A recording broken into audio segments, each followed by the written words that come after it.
dengan pelanggaran prosedur pemilihan umum.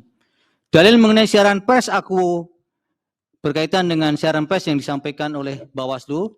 Dalam perspektif ini atau konteks ini, dalil mengenai siaran pers aku bukan merupakan persoalan yang harus dipermasalahkan lagi, karena sepenuhnya merupakan tanggung jawab Bawaslu dan sebagian besar telah ditindaklanjuti.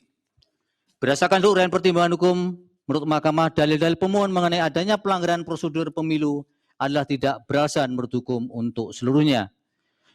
Menimbang bahwa berdasarkan uraian pertimbangan hukum di atas, Mahkamah berpendapat permohonan pemohon tidak beralasan menurut hukum untuk seluruhnya.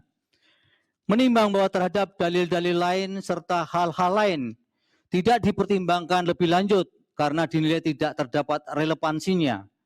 Oleh karena itu, jika masih terdapat fakta hukum dalam persidangan, baik yang didalilkan atau tidak didalilkan oleh pemohon, belum dinilai dan dipertimbangkan, Mahkamah meyakini hal tersebut tidak dapat membuktikan adanya relevansi dengan signifikansi perolehan suara atau hasil yang merupakan prinsip dasar dalam mengungkap perselisihan hasil tentang pemilihan umum sebagaimana diamanatkan dalam pasal 24C ayat 1 Undang-Undang Dasar 1945.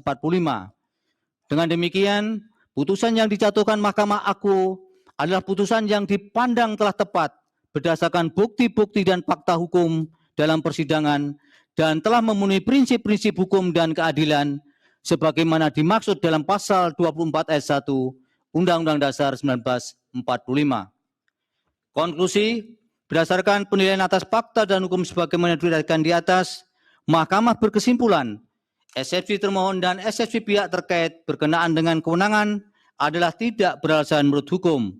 Mahkamah berwenang mengadili permohonan aku.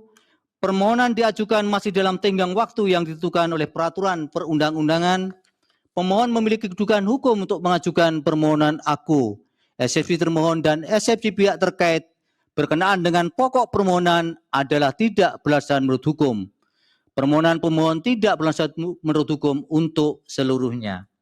Berdasarkan Undang-Undang Dasar Negara Republik Indonesia tahun 1945, Undang-Undang Nomor 24 tahun 2003 tentang Mahkamah Konstitusi, sebagaimana telah diubah terakhir dengan Undang-Undang Nomor 7 tahun 2020 dan seterusnya dianggap dibacakan, amar putusan mengadili dalam eksepsi, menolak eksepsi termohon dan eksepsi pihak terkait untuk seluruhnya. Dalam pokok permohonan, menolak permohonan pemohon untuk seluruhnya.